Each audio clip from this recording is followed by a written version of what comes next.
What would you do if you heard a baby crying in an empty hospital room at 3 a.m.? Because I did. And what I discovered about that room still keeps me awake at night. Every ICU nurse knows the rhythm of the night shift, the steady beeping of monitors, the soft whoosh of ventilators, the quiet padding of sneakers on linoleum floors. But some hospitals have their own sounds. Sounds that don't belong in any medical textbook. I'm Emma, and I'd been working nights in intensive care for 8 years. I thought I'd seen everything. Families saying goodbye, miraculous recoveries, and heartbreaking losses. But nothing prepared me for what happened during those early morning hours when the hospital felt more like a tomb than a place of healing. It started on a Tuesday night in October. The ICU was unusually quiet. Just 5 patients, all stable, all sleeping peacefully. I was catching up on charts at the nurses' station when I heard it for the first time. A baby's cry, soft, muffled, but unmistakably real. I froze, pen halfway through writing a medication note. My heart started racing because I knew, absolutely knew, there were no babies on our floor, not a single infant. I glanced around, wondering if the sound was coming from the maternity ward upstairs, but it felt too close, too immediate. Had you ever heard something that made your skin crawl? Something that just felt wrong? I followed the sound down the dimly lit hallway, my footsteps echoing off the walls. The crying grew louder as I approached room 318, a room that had been empty for 3 days. The door was slightly ajar, and through the gap I could see the unmade bed, the silent machines pushed against the wall. I pushed the door open and stepped inside. The crying stopped immediately, as if someone had flipped a switch. The silence that followed was so complete, it felt heavy, pressing against my eardrums.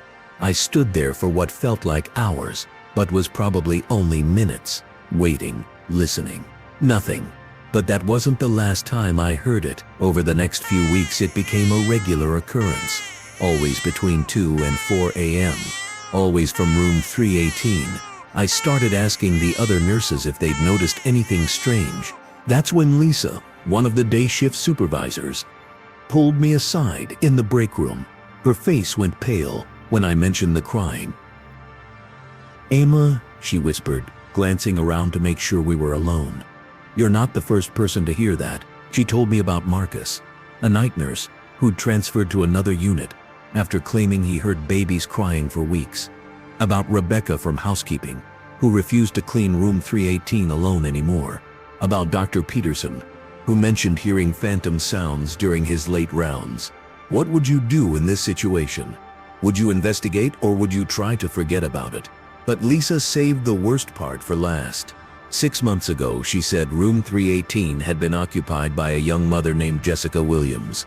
She'd been in a car accident at 7 months pregnant.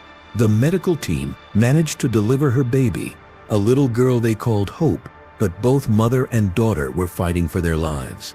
Jessica died first, on a rainy Thursday morning.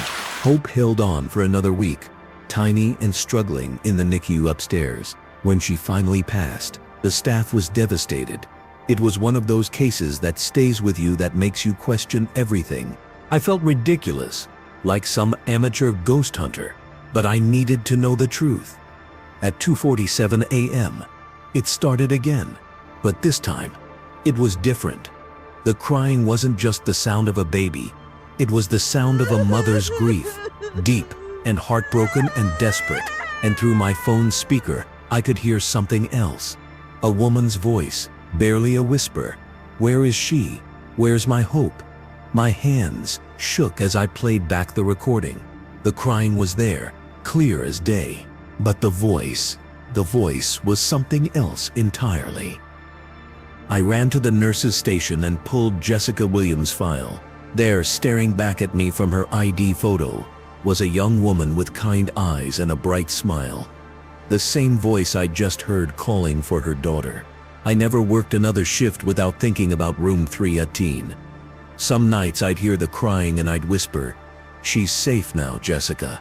Hope is safe." And sometimes, I swear, sometimes the crying would fade into what sounded almost like relief.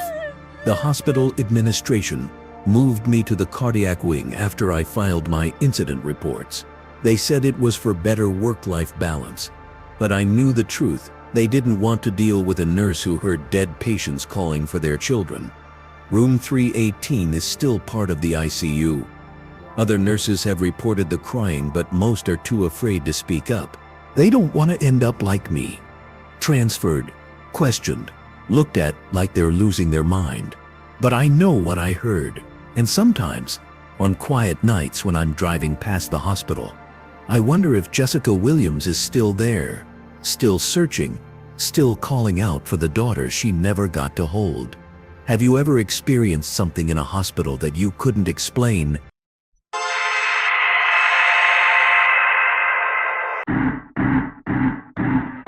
When I found out she had been dead for 3 hours, I couldn't breathe because I had just seen her eyes move. Working night shifts in the ICU changes you. You see people at their most vulnerable, fighting battles you can't always understand. Most patients blur together after a while. Faces that come and go, stories that end quietly. But some patients, they stick with you forever. Her name was Linda Carter, mid-70s, admitted with complications nobody could quite explain. She'd been with us for almost a month. And while other nurses saw just another elderly woman declining, I felt something different every time I stepped into her room. It started with her eyes. Linda never slept. Not once during my shifts. She'd lie perfectly still, staring straight up at the white ceiling tiles with this laser focus that made my skin crawl. Her gaze was so intense, so deliberate, like she was watching the most important movie of her life, playing above her head. I'd lean over her bed during my rounds, checking her IV, adjusting her blankets, and whisper, "How are you feeling tonight, Linda?" Nothing, not even a blink, but then I'd feel it, this shift in the air, this awareness that made me look up. Those pale blue eyes would slide toward me, crystal clear and completely alert. For someone who couldn't speak, couldn't respond to commands, her eyes held more life than anyone else in that wing. It was like she was trying to tell me something urgent, something I desperately needed to understand. Have you ever had someone look at you like they know a secret you don't? That's how Linda looked at me every single night. The feeling got worse as weeks passed. I'd catch myself staring at the ceiling in her room, trying to see whatever had captured her attention so completely. Just standard hospital fixtures, fluorescent lights, sprinkler heads, air vents. Nothing special, nothing that should hold someone's gaze for hours without moving. But Linda's eyes never wavered. Hour after hour she'd stare up with this unwavering concentration that made my chest tight with anxiety. Sometimes I'd wave my hand above her face, testing if she'd track the movement. She wouldn't. Her focus stayed locked on that same spot, directly above her bed. Other nurses started avoiding her room. "She gives me the creeps," my colleague Maria whispered during shift change. "It's like she's watching something we can't see." That's exactly what I was afraid of. The night everything changed started like any other. I was making my 2 a.m. rounds when I noticed something different in Linda's room. The air felt heavier, colder. The usual hum of machines seemed muffled, like the room was holding its breath. Linda was in her typical position, flat on her back, eyes fixed on the ceiling, but something about her stillness felt more final. I checked her pulse. Steady. Breathing was normal. All her monitors showed stable vitals. I was updating her chart when I felt it. That familiar sensation of being watched. I looked up to find Linda's eyes had shifted to me. But this time was different.